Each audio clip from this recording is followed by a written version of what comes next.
여러분 안녕하십니까? 뉴스참의 송지은. 조범입니다.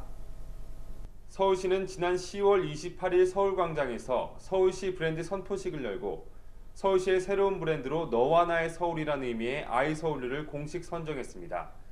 하지만 서울시의 새 브랜드 아이서울유를 둘러싼 논쟁이 계속되고 있습니다. 이지혜 기자가 보도합니다. 10월 28일 서울시는 14년간 사용했던 하이서울을 대체할 새로운 브랜드로 아이서울유를 발표했습니다.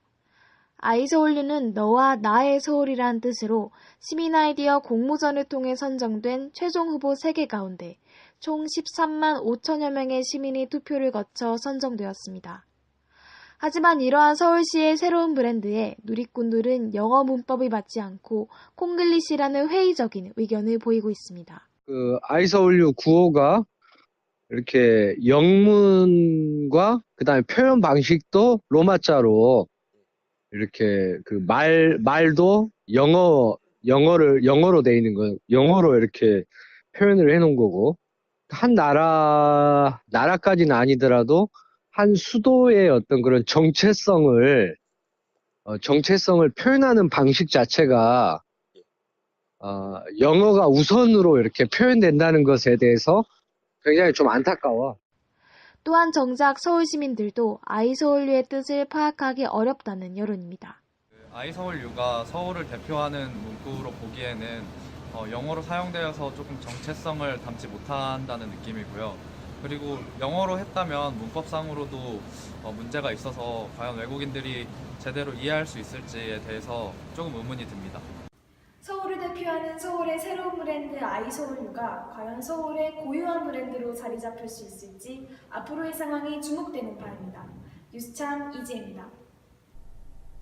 우리말 가꾸미 언어순화 모듬이 지난 11월 27일 고3 수험생들을 대상으로 멘토링을 진행했습니다. 이번 멘토링에서는 우리말 가꾸미의 활동을 알리고 학생들로부터 올바른 우리말을 사용하겠다는 다짐도 들어봤습니다. 이시연 기자가 보도합니다. 네, 저는 지금 우리말 가꾸미 언어순화 모둠이 서인천고등학교에서 진행하는 멘토링 현장에 나와 있는데요. 오늘 멘토링 행사에서는 우리말 가꾸미의 활동 현황과 아름다운 우리말을 청소년들에게 널리 전파하는 행사를 한다고 합니다. 함께 만나보시죠. 인천광역시 서구에 위치한 서인천고등학교. 제가 도착했을 때는 이미 멘토링이 한창 진행 중이었는데요.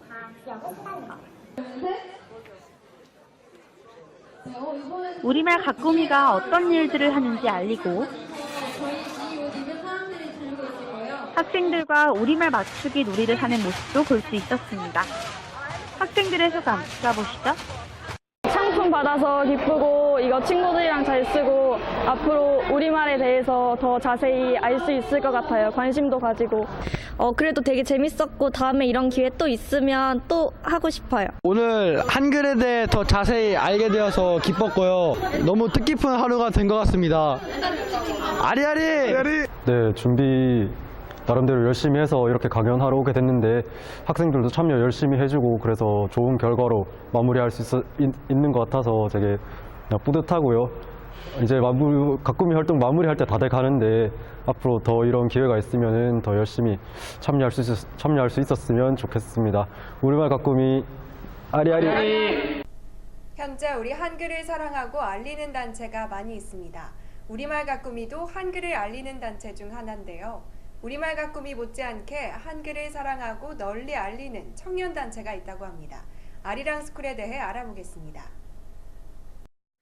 2014년 한국관광창조관광사업 공모전에서 대상을 수상한 아리랑스쿨은 한국문화, 예술, 역사교육을 아우르는 한국문화교육 체험 아카데미입니다. 흔히 한국화나 판소리, 서예 등을 배우는 것이 젊은 세대와는 동떨어진 문화인 것처럼 받아들여지는 지금 아리랑스쿨은 우리 세대의 청춘들이 그러한 문화를 즐기고 향유하는 중심에 서 있기를 바라는 취지에서 한국문화 국가대표를 양성하는 문화선수촌 등을 운영하고 있습니다. 한글 유랑단은 한국문화 전공자가 설 수 있는 자리를 마련하고 자생력을 기르기 위해 한글과 한자를 융합한 문자를 만들고 도심 미관을 해치는 공사장 가림막에 한국화와 시로서 그래피티 프로젝트를 진행하는 등의 활동을 하고 있습니다. 한글과 한자를 융합시켜서 그 한 중이 서로 알아들으시는 문자를 공용 문자를 만들어내자. 가까운 미래에는 세계 곳곳에 아리랑 스쿨이 곳곳에 우리 한국 문화를 배우고 교육하고 체험하는 그런 대표 전초 기지가 될 수 있는 그런 목표를 갖고 열심히 아리랑 고개를 넘겠습니다. 지금까지 뉴스참 한재원이었습니다. 1443년 훈민정음 창제 이래로 많은 작품들이 한글로 쓰여졌는데요. 한글 문학작품뿐만 아니라 한글 편지도 전해져 내려오고 있다고 합니다. 안현주 아나운서가 전해드리겠습니다.